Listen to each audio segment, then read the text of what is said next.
mission. I've been going since 6 o'clock this. God, I forgot my turkey calls again. Darn it. Let me show you what I'm doing.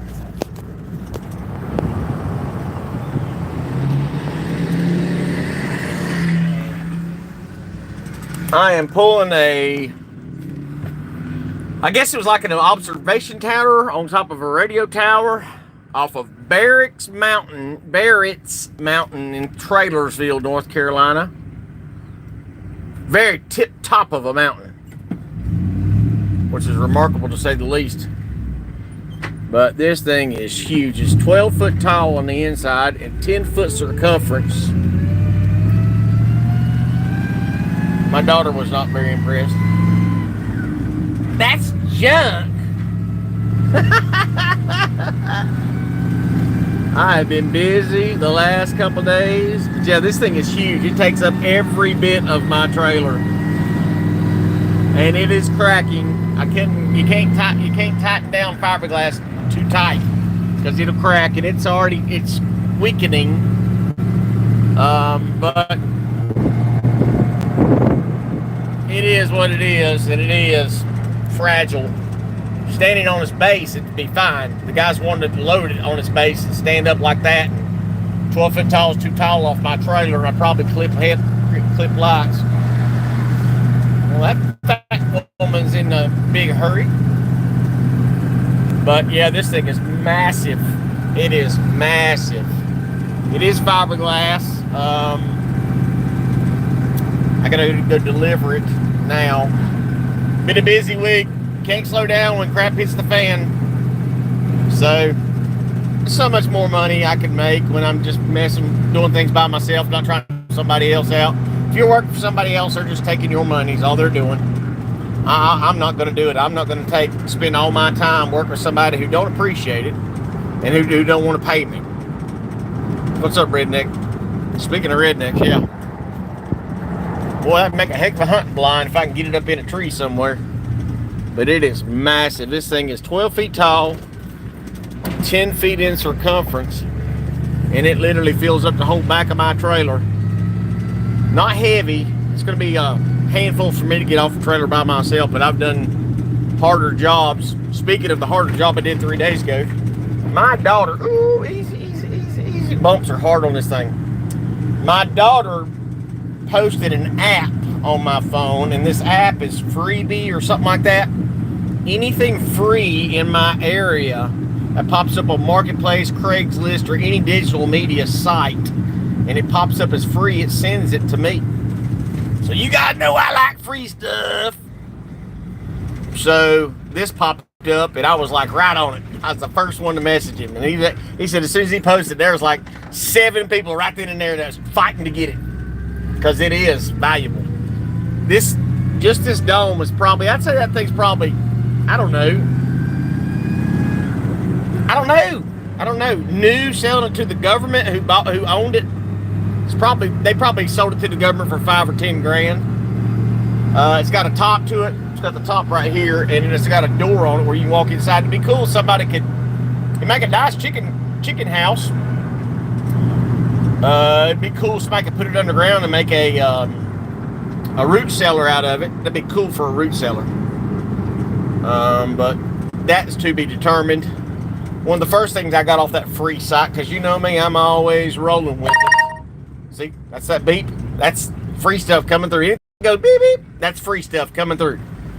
So, a woman posted on there a couple days ago, 2 days ago. She had a 250-gallon propane tank, one of the big long ones, and I was like, I want it. I mean, I've always wanted one because they're so handy. You can make grills out of them. You could use it for storage. You can make a motorcycle out of them, put a motorcycle engine and use that to drive down the road, put it on a rail buggy frame and drive it down the road. 1,000 different uses for one of those. The tank itself came from Charlotte Propane Company in 1960. The tank is from 1960. And I guess I was just in a hurry. Wasn't thinking about, what's it going to take to get this thing. I just grabbed Mason and we took off. We get over there and I back straight, and I was like, as long as I can get straight to it, I'll figure out how to get it on the trailer. So it was just on its feet. It was on a couple cinder blocks. So I backed right up under to the got to it. It was still a little low. So what I had to do is keep rocking it back and forth. Every time I'd roll it on one side, I'd block it up with a cinder block, roll it on the other side, and block it up, and I kept blocking it until it was high enough to get the lip on my trailer. So me and Mason he hoved it, got it on the trailer, and then I chocked my trailer, both ends, both sides of the tires, unhooked the trailer on this steep hill, unhooked the trailer completely, and then I got my chain and hooked the chain to the front of the propane tank and to my Bronco, running through the front of my trailer, and I drug it straight up on the trailer. Just the woman, she was a nurse, beautiful woman, and I was, you know, being friendly, flirtatious, because I'm friendly and flirtatious. I was like, yeah, if you're gonna get a man, you better get yourself a handyman. She said, yeah, he's not very handy. She said, not handy like you. I said, well, you'll have that on big jobs. So went ahead and pulled it on there, chalked it up, strapped it down, and rolled to the house with it. I went and took it and delivered it. I put it online for $300. I had a black guy in South Carolina, offer $150 for it this morning, so I can get at least $150 out of it. I haven't decided what I'm going to do with it yet. Cash is king right now because I'm broke. Just spent $20 on a set of dang Sawzall blades because I need money. I got court next week, and even if you win in court, you still got to pay court costs. I got to be gentle on this thing, man. Also, one of the first free things that I found, a woman was giving a camper away. This woman up in Lebanon Falls, about 40 minutes from my house. Somebody, well, I went up there. It's the roughest camper I've ever seen. Windows knocked out, walls beat of it. I mean, it wrecked. She went out and her husband died. She went out for a couple of weeks. Best friend called her and said, hey, there's a camper on the lower side of your property. Somebody just brought it there. Somebody had broke into her house, stole all her stuff, just destroyed her life while she was gone. So I talked to her about the camper. She's giving it away. It's a 32-foot double axle trailer underneath the camper. I went up and I talked to her. I said, listen, to haul this thing, I talked to my tow buddy, and he's like, it's $200 to haul it. And I said, I ain't paying $200 to haul it.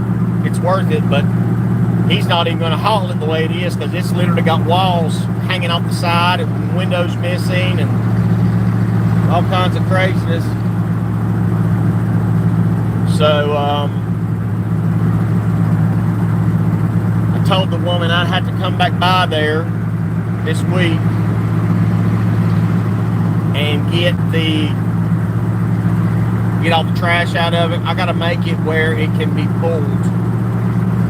I think my Bronco would pull it, but the way the transmission's been acting lately, I don't want to put it under too much stress.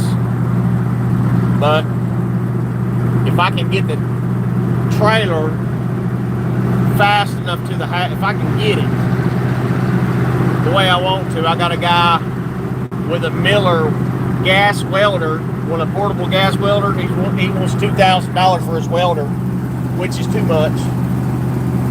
I don't need a stick welder. I need a wire welder, not a stick welder. But he's wanting $2,000. He's already starting to harass me about it. You know, can you get track pictures? Blah blah blah. The last double axle trailer I sold it for I think $1,200. So I'm gonna wear it. Cannot do it. It hurts too much. My shoulder is wrecked. It is worse and worse. Not that I think that I'm almost positive that I cracked my collarbone and it grew back wrong too. When I got my shirt off, you can look at me and this shoulder is up either an inch higher or an inch lower. It's got a big knot on top right here. Got a big knot where everything broke.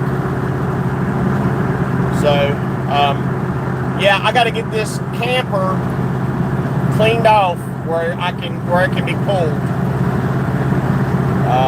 If I can get out of the way, because a 32-foot double axle camper, they can weigh anywhere from 5,500 to 7,500 pounds. So I ain't pulling that much weight with my Bronco. I ain't gonna do it. I ain't tearing up my truck. So I got to get everything, all the trash out of it. I'm gonna load all the trash onto my trailer, and then haul it to the dump, and then go from there. I can't see your messages. It got deleted or redacted or retracted. But yeah, this thing is massive behind me. I hope I can get it there without destroying it. Like I said, it's starting to collapse. The more I drive it, the softer it gets. But it is what it is. It ain't a wide load, but it's wider than my trailer. Anyway, I'll see you guys later. I need to get on the road and pay attention. God bless.